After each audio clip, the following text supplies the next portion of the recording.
Bienvenue, mesdames, messieurs. Bientôt une semaine qu'il est absent des kiosques et autres lieux de vente des journaux. Le très en vue quotidien béninois d'information, d'analyse et d'investigation, la Nouvelle Tribune.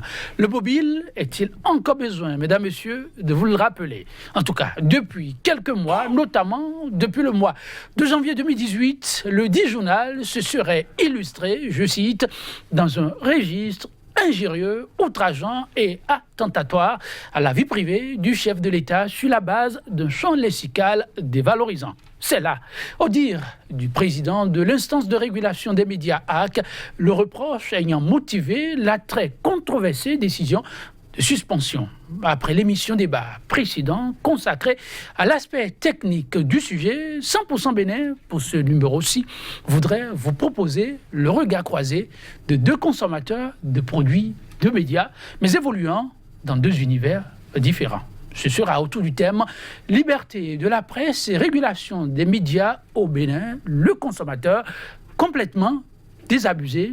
La parole tout de suite maintenant à nos invités déjà confortablement installés. À ma gauche, Maître Paul Kato Atita, observateur de la vie sociopolitique. Il est avocat au barreau du Bénin. Maître Paul Kato Atita, bonjour.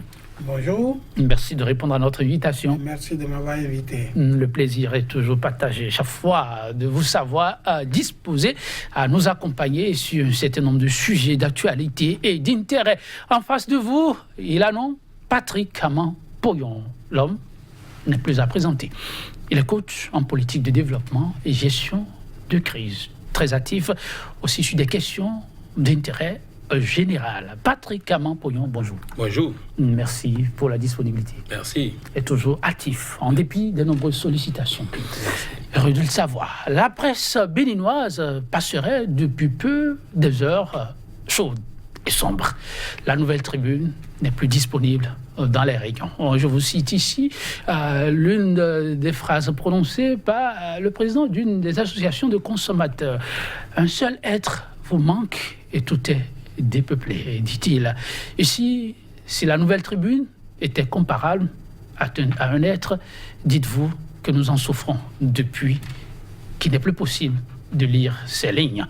Patrick Caman-Poyon, vous dites, comment vivez-vous cet instant d'absence de la Nouvelle Tribune dans les rayons?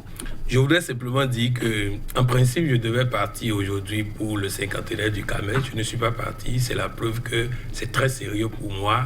Donc, ça au moins m'a coûté le jubilé du CAMES auquel j'étais invité. On m'a envoyé les billets et tout, mais j'ai jugé bon de ne pas partir, compte tenu du fait que c'est très grave qu'après la conférence nationale, nous soyons encore à sanctionner un journal pour des opinions. J'aurai l'occasion de revenir là-dessus, mais je dis c'est suffisamment grave et ça méritait qu'on fasse une pause pour en parler. J'ai envie de vous poser une autre question en même temps, mais je vous la pose tout à l'heure en recueillant d'abord la réaction de Maître Paul Kato Atita, qui aime beaucoup parcourir les journaux, les lire.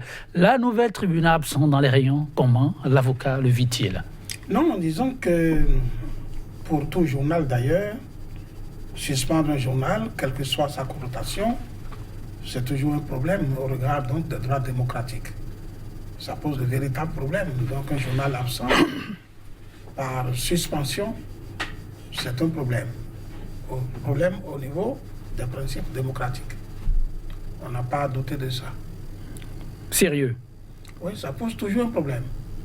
C'est une question de liberté, c'est une question d'opinion, et ça pose un de véritables problèmes. Alors, pendant que vous pensez que ça pose de véritables problèmes, il y en a qui pensent tout le contraire. Je ne citerai pas de nom ici parce que ça vient d'un milieu proche de la corporation, donc je tais le nom, mais je vous le cite. Alors, la Nouvelle Tribune suspendue, ça fait jaser. Je me demande ce qui arrive aux Béninois, s'ils s'écoutent, qu'ils s'entendent, s'ils s'aiment. Parce que là, je pense que la Nouvelle Tribune se trompe d'époque. Le Bénin n'est pas la France. La Nouvelle Tribune n'est pas Charlie Hebdo ni Marianne. Caman-Poyon, par rapport à cette réaction, qu'avez-vous envie de dire? Oui, j'ai envie de dire que lorsqu'on traite le président du Bénin de quelqu'un qui se gargarise avec des mots qu'il ne comprend pas, je ne suis pas d'accord. Dès qu'on dit que le président Yahi Boni est un voyou à l'Assemblée nationale de la bouche des députés, je ne suis pas d'accord. lorsque les collaborateurs du chef de l'État traitent l'ancien président de voyous, de vilains individus, je ne suis pas d'accord. Je ne suis pas d'accord lorsqu'on traite le président des Béninois d'aujourd'hui comme d'hier de façon banale, de façon injurieuse. Je ne suis pas d'accord lorsque Charlie Hebdo, même si c'est en France, dessine le prophète Mahomet avec la bombe sur la tête. Je ne suis pas d'accord avec tout ça. Mais ce n'est pas parce que je ne suis pas d'accord que ça devient une infraction. C'est de ça qu'il s'agit. La majorité des Béninois n'est pas d'accord lorsqu'on insulte son chef d'État, que ce soit celui d'aujourd'hui, que ce soit celui d'hier. Mais ce n'est pas parce qu'on n'est pas d'accord que ça devient une infraction. Voilà de quoi il s'agit. Lorsque le président du Mali, Ibeka, président musulman du Mali, va en France pour marcher contre l'attentat de Charlie Hebdo, il n'est pas en train de dire « Je suis d'accord quand Charlie Hebdo met le prophète Mahomet avec la bombe ». Il est en train de dire « Ce n'est pas exactement comme Voltaire, je ne suis pas d'accord avec ce que vous dites, mais je me battrai jusqu'à mort pour que vous ayez le droit de le dire. » C'est de ça on parle. On est en train de dénaturer le débat. On est en train de déplacer le débat. Il n'y a pas question de dire est-ce que oui ou non le professeur Awansou a le droit. Oui, il a le droit. Est-ce que c'est bon? Selon moi, c'est pas bon. Mais cela n'empêche qu'on ne peut pas l'empêcher de le dire. L'empêcher de le dire, c'est ce qu'on appelle un État totalitaire, un État dictatorial. C'est ce que nous sommes en train de dénoncer. Alors, Maître Paul Katoakita, la même question, je vous la pose. Peut-être autrement, oui. Il y a des réactions qui pleuvent de part et d'autre. Il y a celle-là que je viens de vous lire, faisant allusion à Charlie Hebdo, Marianne, comparaison n'est pas raison, mais l'homme a voulu rester dans ce registre. La Nouvelle Tribune qui se fait passer pour un journal satirique, pense-t-il, et ça, on ne doit pas pouvoir l'admettre dans un régime démocratique, en tout cas pas au Bénin. Alors, j'ai dit tout à l'heure que la suspension de tout journal pose un problème d'office. Oui, au regard des principes. Peu importe ce qui est écrit. Peu importe. Au regard des principes démocratiques. L'expression là, c'était important pour moi. Les principes démocratiques. Et ceci étant, je voudrais ajouter que, après tout, je suis un homme de droit, un praticien. Et je dois reconnaître également que la liberté d'écrire et de parler n'est pas aussi absolue. La liberté de parler, d'écrire n'est pas aussi absolue. Et c'est par rapport à ça que je dis que ça pose un problème au regard des principes démocratiques. En fait, nous sommes en présence de deux règles, de deux préoccupations qui se trouvent lorsqu'on ne sait s'y prendre en conflit permanent. Et il faudrait savoir où aller, jusqu'où s'arrêter, jusqu'où il faut sanctionner et jusqu'où il ne faut pas aller au-delà de quelles sanctions. Pour expliquer ma pensée, la suspension de tout organe de presse, quelle que soit sa connotation, au regard des principes démocratiques, c'est aller loin. C'est aller loin. C'est dépasser une barrière. C'est, à défaut d'affaiblir, c'est anéantir tout au moins momentanément un autre droit, le droit de parler, le droit de s'exprimer, le droit d'écrire. Et la question est de savoir, est-ce qu'il n'a pas autre moyen de sanctionner l'auteur de ces écrits, l'auteur de ces propos, que de lui retirer la parole, que de lui retirer l'écrit. Parce que le droit qu'il dispose de parler, d'écrire, est fondamentalement l'un des paramètres par lesquels on mesure la santé démocratique d'un État. Alors, si on ne tient pas compte de cet environnement juridique, le droit de sanctionner, les principes démocratiques, encore que la démocratie aujourd'hui se trouve impliquée dans ce que nous pouvons appeler les droits de l'homme, c'est lié, on va prendre une sanction qui ne peut que susciter ce que nous constatons, c'est-à-dire un tollé généralisé. Donc le tollé s'explique. C'est ça ce qui s'explique. On n'a pas pu, la sanction n'a pas tenu compte du paramètre, des deux paramètres, le paramètre démocratique et le paramètre de la loi, le pouvoir de sanctionner. Parce que on peut avoir un pouvoir de sanctionner, mais on n'est pas tenu de sanctionner. On peut avoir le pouvoir de sanctionner, mais on n'est pas tenu. Voilà, de sanctionner.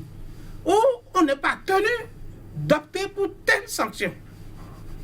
Alors, la suspension de tout organe, peu importe, moi ce n'est pas lié à la Nouvelle Tribune, de tout organe, pose ce problème. Jusqu'où aller et où ne pas aller.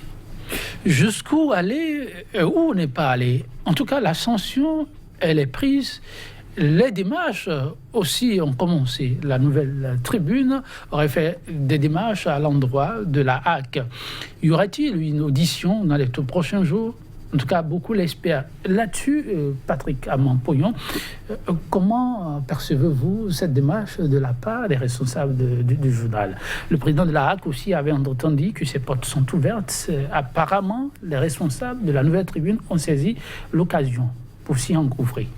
Oui, mais vous savez, au-delà de la démarche de la Nouvelle Tribune et de la fin probable de la suspension, c'est pas de ça qu'il s'agit. Ah, il s'agit de quoi alors? Non, il s'agit, comme Maître l'a dit tout à l'heure, qu'on ne s'amuse plus à restreindre les libertés au Bénin. Mais Patrick Aman-Poyon, lorsque vous utilisez des thèmes comme « on ne s'amuse plus à restreindre », vous avez suivi le président de la HAC. Pour lui, il ne s'agissait pas d'un amusement, il s'agissait de choses sérieuses à tenter, pas des écrits. À la vie d'un chef d'État, ça demande qu'on réagisse avec la fermeté requise. Non mais il y a quoi de drôle? Non, prenez aujourd'hui tous ceux qui dirigent ce pays. Oui. Et prenez leurs propos à la veille des élections présidentielles sur le président sortant. Écoutez, c'est dit que... Vous savez ce qui m'étonne au Bénin? Non, vous n'allez pas dire que c'est de la comédie. Non, mais c'est de la pure comédie. Je vais vous expliquer. Vous savez ce qui se passe au Bénin, c'est que... Il se passe quoi au Bénin? Les gens parlent selon des chapelles. Les principes ne sont pas les mêmes de par la position qu'ils occupent. Et c'est ça qui est dangereux. Au Bénin? Il n'y a pas des interventions. Ce que je réclame aujourd'hui, je réclamerai ça chaque fois que ça arrangera le président Patrice Talon. Je réclamerai ça chaque fois que ça arrangera l'opposition. C'est un principe démocratique que nous voulons. Ça n'a rien à voir. Parce que je vous dis, vous vous rappelez une émission ici, dans ce pays, qui chantait, attaquait tous les matins le chef de l'État. Tous les matins, le chef de l'État. Cette émission... La plupart de ceux qui animent cette émission sont au pouvoir aujourd'hui. C'est dans ce pays qu'un ministre a traité un président de la République, appelé le ex si vous voulez, de vil individu, relayé sur les médias audiovisuels. La Cour et la HAC n'a pas trouvé mesure conservatoire pour empêcher que cela soit diffusé. Voilà de quoi on parle. Je vous dis, ce débat, vous savez, je ne me positionne plus depuis des semaines sur les questions politiques parce que je me dis, les politiciens de tout camp sont même pile, même tabac et ça ne m'intéresse pas leur problème là-bas. Mais je dis là, nous sommes en train de parler de droit de liberté. Et ce qui est étonnant, c'est que tous les journalistes aujourd'hui qui sont du camp du pouvoir trouvent des subterfuges pour expliquer cette suspension. C'est grave. Vous pensez que c'est des subterfuges? Non, c'est grave. Ils avancent des arguments. Non, c'est grave. Ce pays est confondu aujourd'hui au pour ou au contre. Et dès que tu es pour, tu es opposant. Dès que tu es mouvancier, dès que tu es contre, tu es opposant. Non. Un jour, le procès témoignage a été reçu à l'OETV avec par Nikes Miguel. Et Nikes Miguel lui dit, dites-nous, professeur, si le président Soglo vous nomme demain matin ministre, est-ce que oui ou non vous accepterez? Il dit, qui vous a dit qu'il n'y a que oui? Il n'y a que non. Il y a aussi peut-être. Il faut que nous commençons dans ce pays par tenir des discours qui ne dénaturent pas la vérité en conscience de notre positionnement du moment.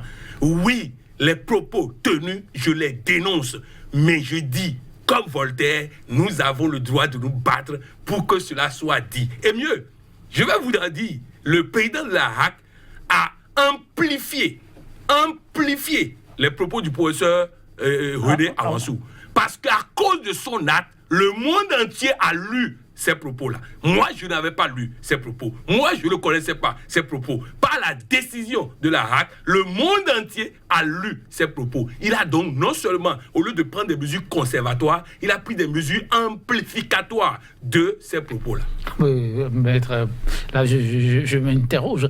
Si la portée de l'acte faire découvrir plutôt les vrais visages du Bénin. Alors, le défi est plus que profond à relever. Patrick Aman-Poyon, c'est son regard, je voudrais avoir le regard du praticien de droit, pense que de plus en plus, sur des questions même d'intérêt général, les analyses se font non pas en tenant compte des principes qui fondent, mais plutôt de l'intérêt de chacun. Oui, un journaliste qui, dans ses écrits, arrive à commettre des infractions. Les infractions existent en matière de presse.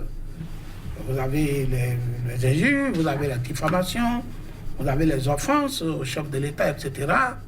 Vous avez les outrages, vous avez l'incitation à l'insurrection, tout ça, etc. C'est des délits qui existent, des infractions qui existent. Mais le problème qui se pose, c'est que lorsqu'il s'agit des hommes politiques d'un rang donné, généralement des chefs d'État, ça pose problème. Pourquoi? Ça pose problème parce qu'en raison de leur statut, de leur statut, et le fait qu'une sanction soit prononcée contre ces journaux de par leur initiative ou attachée à leur qualité de chef suprême du pays, ça amène toujours une petite difficulté, sinon une grande difficulté dans l'opinion. Et c'est partout, dans presque tous les pays, sinon dans tous les pays. Et je crois qu'à cette fonction, c'est parfois de voir et de laisser faire et de se dire que quelqu'un a existé au Bénin, par exemple, le général Mathieu Kérégo qui dit ils n'ont qu'à écrire, ils n'ont qu'à parler. Si c'est de ça qu'ils ont besoin pour vivre, ça ne me dit rien.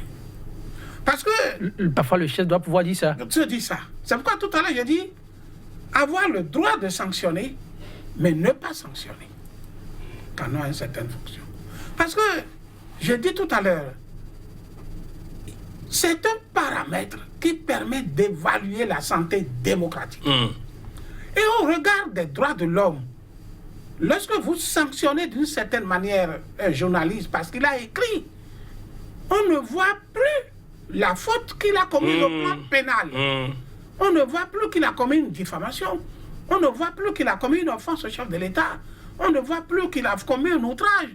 Mais on voit immédiatement qu'on est en présence de prémices à la suppression des libertés, de prémices à porter atteinte aux droits démocratiques, c'est-à-dire le droit de parler, le droit de s'exprimer, le droit de dire le contraire de ce que veut un gouvernement. Pour éviter ça, on peut avoir le droit de sanctionner et ne pas sanctionner. Qu'à cela ne tienne, mais la santé démocratique béninoise, de ce point de vue, est-ce qu'elle n'est pas des plus reluisantes? Et là, on profitait pour assainir aussi une corporation qui, comme l'a dit Patrick Aman-Poyon, parfois on entend des choses qu'on ne doit pas entendre. La sanction, vous en avez par gradation. Est-ce que la sanction que peut prendre l'autorité doit être absolument une suspension? C'est dans la suspension, voilà. C'est dans la suspension que se pose le problème. Ce n'est pas dans la sanction, parce qu'il y a des degrés de sanction. Si ce journal dont vous parlez, la Nouvelle Tribune, avait, si c'était dans les trucs habituels, audience publique, et on faisait une mise en demeure, excuse au chef de l'État, et passer les communiqués qu'on vous demande de passer souvent, etc., ça n'aurait pas eu ce tollé-là. Pas donc, du tout. Le choix de la sanction. C'est la nature de la sanction. La suspension d'un journal doit pouvoir être évitée au maximum.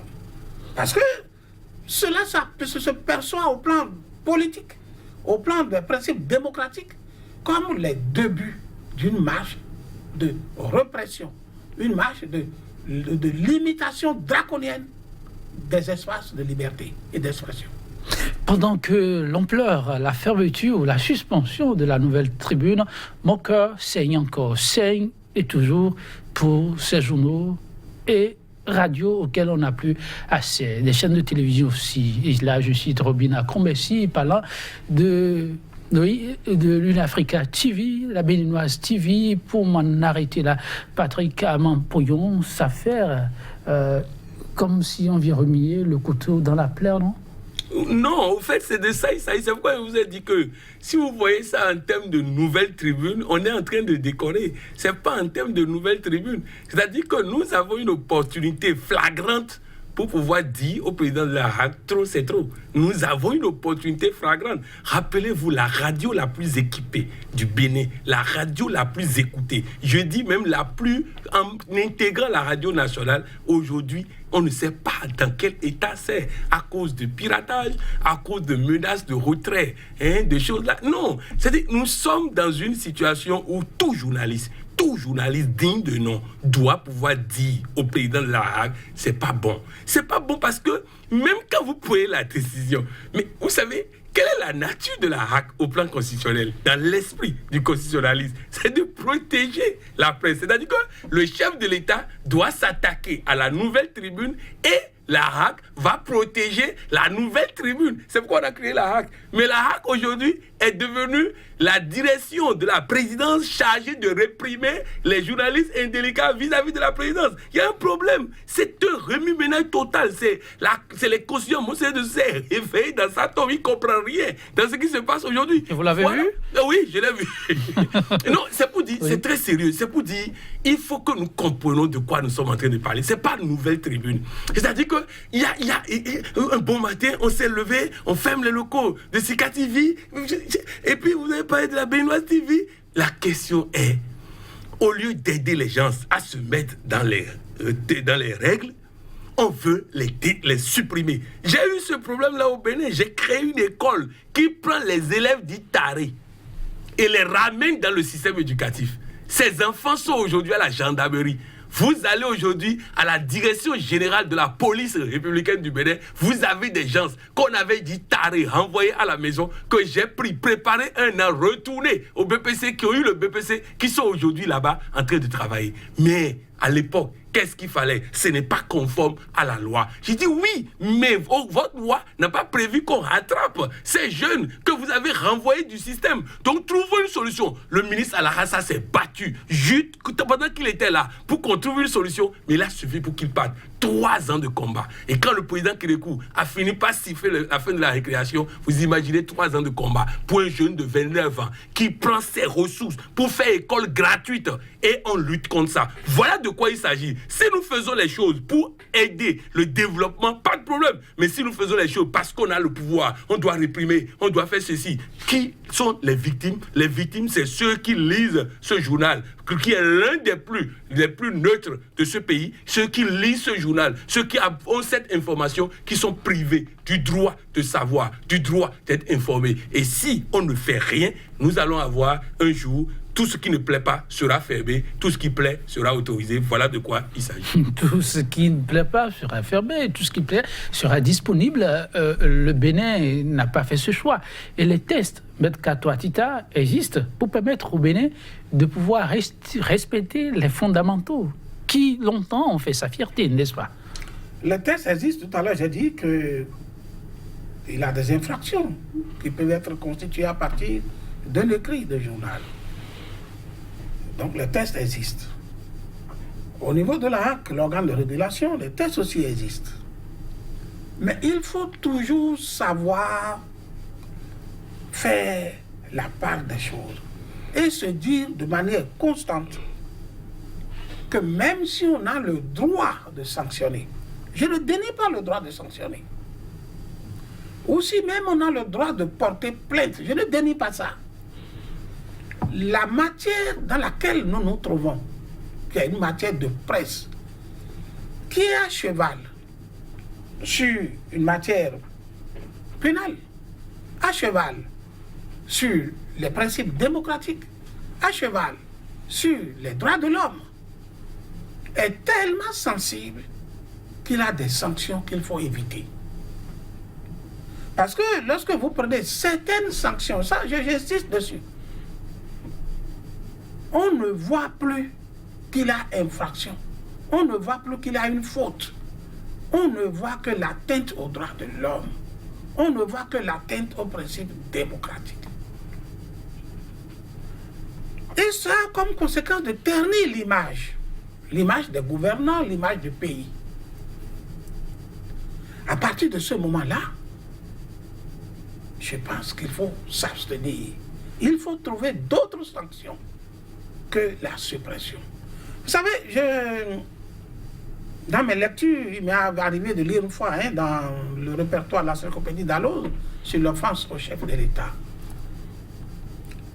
Et l'encyclopédie dit, mais le chef de l'État, on peut dire tout sur lui. Toute critique possible. Dans sa gestion de la nation. Dans l'encyclopédie Dalloz. C'est écrit noir sur blanc. Dans sa gestion de la nation. Il est élu pour ça. Et ça participe d'une mission constitutionnelle de tout citoyen. Tout. Mission constitutionnelle de tout citoyen. Mais,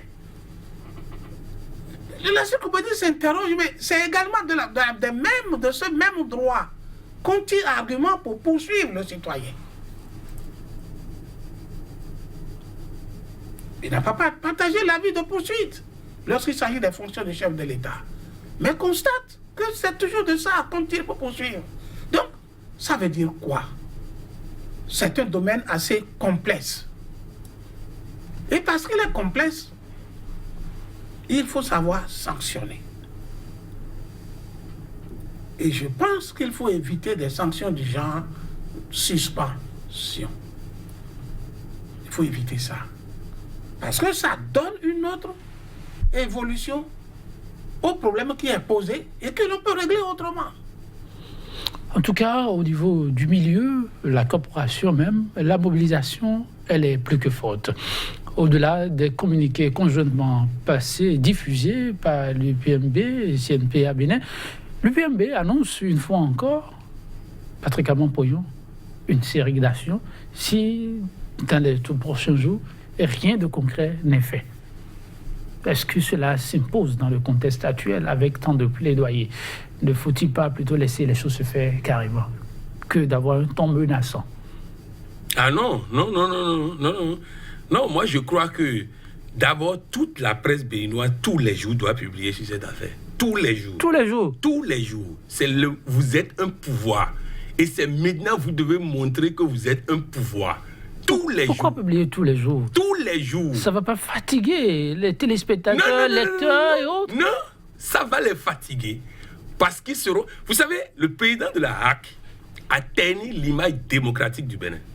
Les réactions que nous sommes en train d'avoir sont en train de montrer à la communauté internationale que, ah non, il a fait son erreur, mais le Bénin reste un État démocratique. Donc, entre nous et lui, nous, on est plus le président Patrice Talon que lui. Parce que lui, il a terni l'image du président Patrice Talon. On ne sait pas si le président lui a demandé ça, mais il a terni l'image du président Patrice Talon parce qu'à la face du monde, aujourd'hui, ça apparaît que le président Patrice Talon est en train de réprimer les libertés. Alors que nous n'avons pas preuve de quelque chose qui soit parti du président Patrice Talon. Et les réactions que nous sommes en train d'avoir montrent qu'au Bénin, en tout cas, lorsqu'on réprime les libertés, il y a une réaction d'une classe de la société civile qui dit non. Et le président de la HAC doit montrer à la face du monde que lorsqu'on se trompe démocratiquement au Bénin, on revient sur la décision pour respecter la démocratie. Donc voilà, nous attendons que le président puisse ravaler. Moi, le mot que j'ai utilisé, c'est ravaler cette décision pour que le monde entier cesse de parler du Bénin en mal. Vous voyez, TV5 a déjà fait un reportage là-dessus. Vous voyez, le monde entier se saisit du dossier. Reporters sans frontières fait des communiqués là-dessus. Non. Il faut fermer ça rapidement. Et tant que ce n'est pas fermé, la presse tout entière doit publier. Les radios doivent organiser des débats tous les jours. Et si ça ne suffit pas, nous devons faire des journées presse mortes dans ce pays pour montrer que, attention, il y a un problème et on doit régler ça. Mais là, c'est vous qui voulez m'arracher le sourire. Patrick Amon, Patrick Amon veut m'arracher le sourire, mais il ne veut pas sourire. Dites, tel vous connaissez la presse béninoise, vous la voyez un jour en arriver à des journées presse mortes? C'est ce que je disais tout à l'heure. Je vais commencer d'abord par ces derniers propos. Ce que je disais tout à l'heure. Que la sanction, il faut savoir la choisir. Et éviter au maximum cette sanction qu'est la suspension ou l'interdiction. Vous voyez, il a fait un développement. Alors nous parlons de l'orientation qu'on donne à ça. Alors que les TV5 et autres, tout ça, etc. Or, à la date où nous parlons aujourd'hui, rien ne justifie que le chef de l'État a demandé d'interdire que ce soit ce journal. Personne n'en a la preuve. Mais c'est sur sa tête qu'on va reposer ça. C'est sur sa tête que ça se pose. Or, aucune preuve n'existe. Et que peut-être, là où nous parlons, il est peut-être étranger à cette situation. C'est-à-dire, c'est une mesure, quand on la prend, la conséquence, c'est de jeter de discrédit sur le pays. Et quand on parle du pays, c'est le premier responsable. Je vais vous faire une confidence. Sous l'Ancien Régime, il y a eu un moment, il avait tellement de grèves, de mouvements, de marches, et à la place de bourse de travail, tout ça. Et il avait l'ancien préfet à l'époque, qui tout le temps canalisait, empêchait, tout ça, avec les syndicalistes étaient bouillants, parce qu'on criait le gouvernement à l'époque. Je me suis permis un jour de faire comprendre à l'ancien président, ça ne servirait à rien que quelqu'un empêche les syndicalistes de promouvoir, de faire leur marche. Au nom de l'ordre public, oui, le gouvernement a le droit d'empêcher. Mais n'oubliez pas qu'en face, il a les droits de l'homme, le droit de marcher. Et quand on fait l'interdiction, les gens ne tiennent plus compte de l'ordre public. On dit c'est dans l'intérêt de l'ordre public, mais on crie, c'est atteinte aux droits de l'homme. Et ce n'est que ça, partout. On ne parlera que d'atteinte aux droits de l'homme contre vous, votre gouvernement, tout votre entourage et contre tout le pays. Et quelle a été la suite? Vous avez été écouté, compris? À partir de là, il faut laisser, au préfet, tout ça, de laisser cette affaire-là. Les deux règles là sont en conflit. Et les droits de l'homme là ont toujours une avance sur tout le reste. Et c'est ce qui se passe en matière de presse également, ce que nous disons. Donc moi, je reviens toujours à ça, le choix des sanctions. Maintenant, les fermetures provisoires, mesures conservatoires, je ne sais pas. Que je pense. Bon, je n'ai pas à dicter un comportement à une institution. Mais je suis toujours... Hier, vous êtes vu dans la posture de conseiller. Dites, il paraît qu'entre institutions, sans en arriver à supplanter une autre, qu'il y a parfois des conciliabules, des concertations aussi.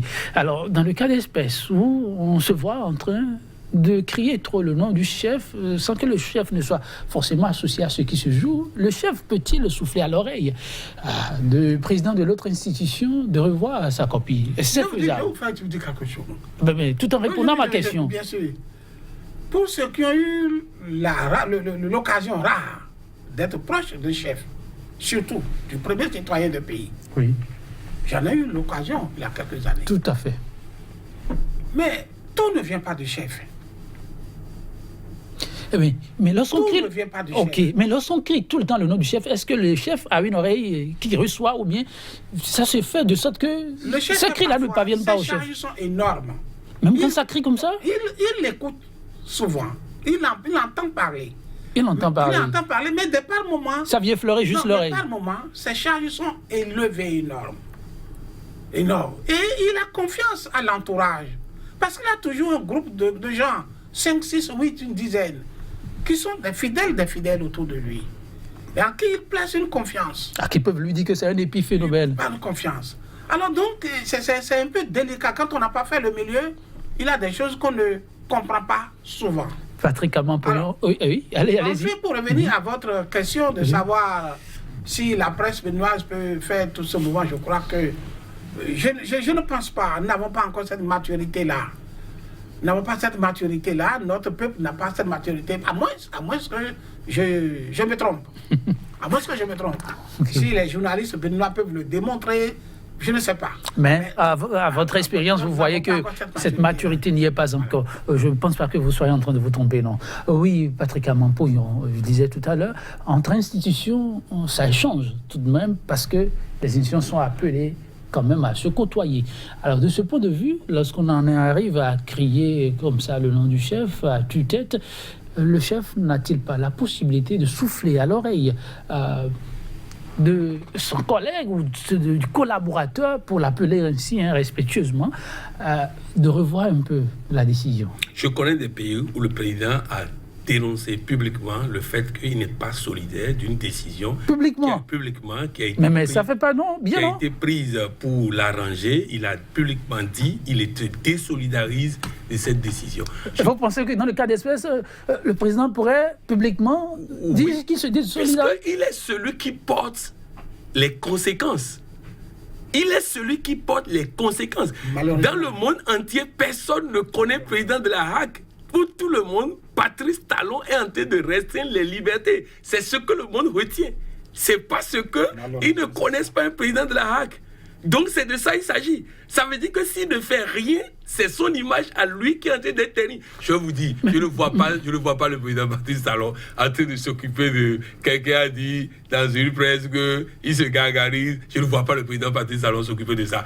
Il y a que le président de la Hague a voulu se faire apprécier depuis quelque temps, être dans la rupture, après avoir été dans la refondation. Il a voulu faire du zèle pour être apprécié par le chef, c'est tout. Ça n'a rien à voir. C'est comme ça que je peux voir. Maintenant, est-ce que des collaborateurs, comme Maître l'a dit, des collaborateurs du chef de l'État lui ont fait une fiche? Certainement, parce que je ne vois pas le président de la Hague en train de décompter lui-même le nombre de fois où c'est passé dans les nouvelles tribunes, le nombre, les propos, tout ça. Je sais qu'une fiche lui a été envoyée de quelque part, mais je ne vois pas le président Patrice Talon en train de se mêler de ces choses-là. Comme il a dit, il y a plein de dossiers que le président a, et des dossiers très importants pour être en train de s'occuper de vouloir, comment on appelle, attaquer un journal par la Hague, alors que lui-même, il a plein de moyens par lui-même, par son pouvoir exorbitant, il a plein de moyens de régler des comptes avec Nouvelle Tribune, et c'est à la Hague qui va demander. Non, je crois que cette initiative est une initiative du président de la Hague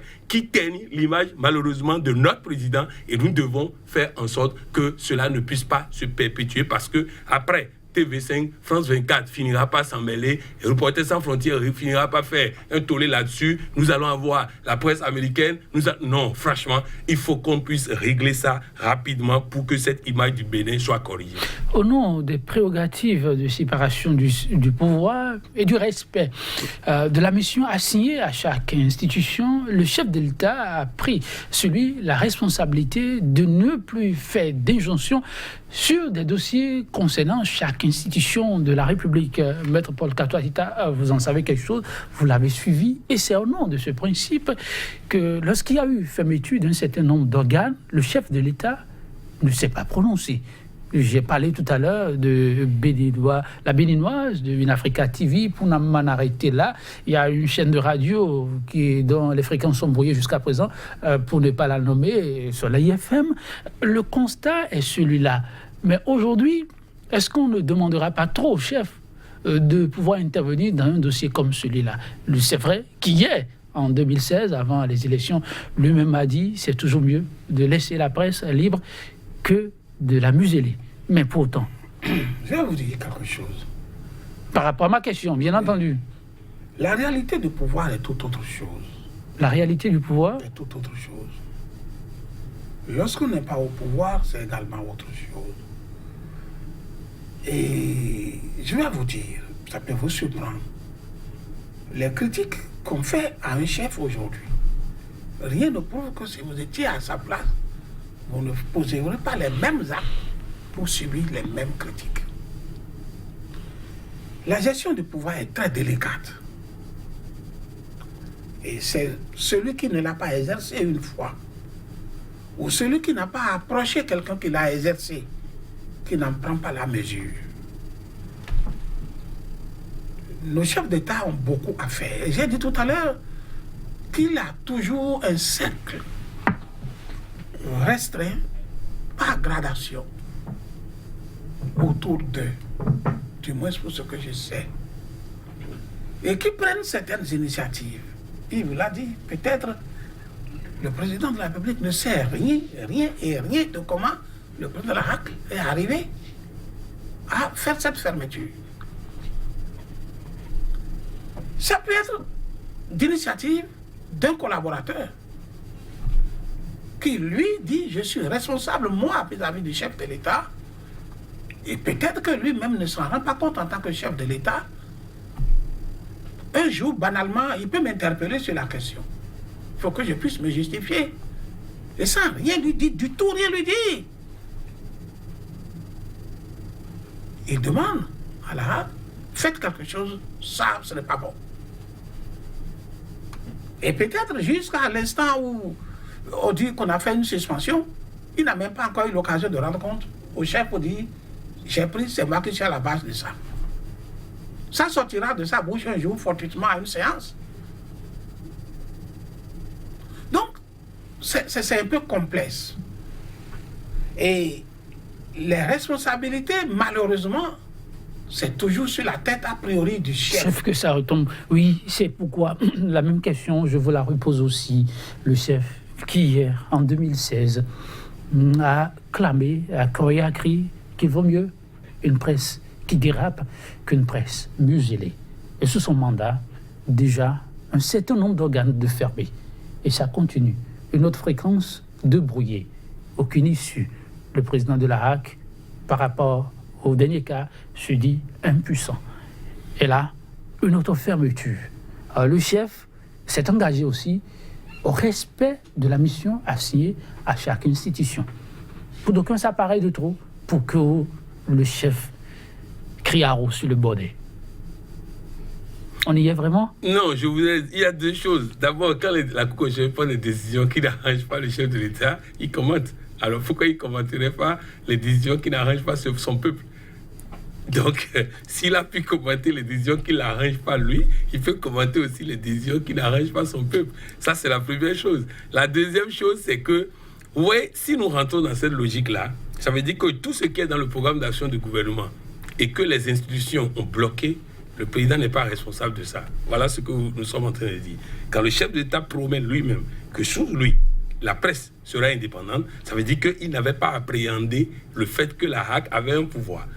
Donc, il est surpris. C'est ce que cela veut dire. Ça veut dire que pour beaucoup de choses, il est en train d'être surpris. Comme Maître l'a dit tout à l'heure, ça veut dire que, c'est pas un monsieur qui était loin du pouvoir. Donc, proche du pouvoir, il ne connaissait pas le pouvoir. Ça rejoint quelqu'un qui disait qu'il ne connaissait pas la maison. Donc, bref, je crois que véritablement, le président Patrice Talon doit montrer que lui n'est pas l'autre. Lui connaît la maison et lui, il peut faire en sorte que sous son mandat, les choses ne se passent pas parce que lorsqu'il appréciait la gouvernance au Bénin, il appréciait la gouvernance de Yahya Boni. Lorsque les députés du bloc de la majorité présidentielle parlent du bâtiment de l'Assemblée nationale, ils ont dit le Bénin avait un chef.